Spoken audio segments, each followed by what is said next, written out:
anh sẽ thôi không u sầu.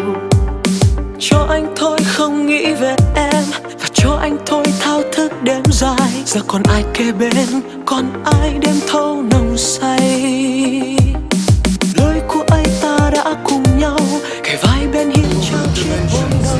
Sau từng xa xôi qua hai đứa hai nơi phương trời. Anh hoang mang nơi đây vực sâu, khi em xa anh mang nỗi đau. Một bằng nhưng anh biết em đã thôi không còn yêu. Giờ người đang bước bên anh không phải anh, giờ người đang say bên anh không phải anh. Chắc do anh hay vì em đã phải phơi nhạt nhòa. Giờ người bên anh mong em sẽ vui. Người bên anh mong em yên. Ngày em thôi bận lòng, anh sẽ xa đi vì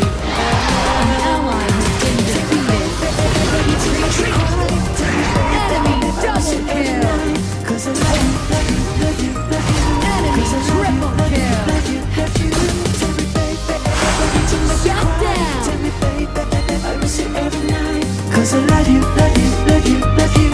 Cause I love you, love you, love you, love you. Khép kín ký ức ấy vào tim, anh khép kín những nỗi nhớ đong đầy. Để ngày dài trôi mãi, anh sẽ thôi không u sầu. Cho anh thôi không nghĩ về em, và cho anh thôi ngóng trông đêm dài. Mà thương tiếc hoài, mà nhớ đôi vai, mây mưa bên ai. Lối của anh ta đã cùng nhau kề vai bên hiên trao chiếc hôn đầu. Sao dần xa xôi qua hai đứa hai nơi phương trời.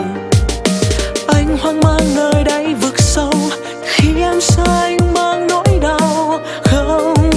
Không còn bên em mãi. Giờ người đang bước bên anh không phải anh, giờ người đang say bên anh không phải anh. Chắc do anh vào tờ hành tinh em đã phải phôi nhạt nhòa. Giờ người bên anh mong em sẽ vui, giờ người bên anh mong em bình yên.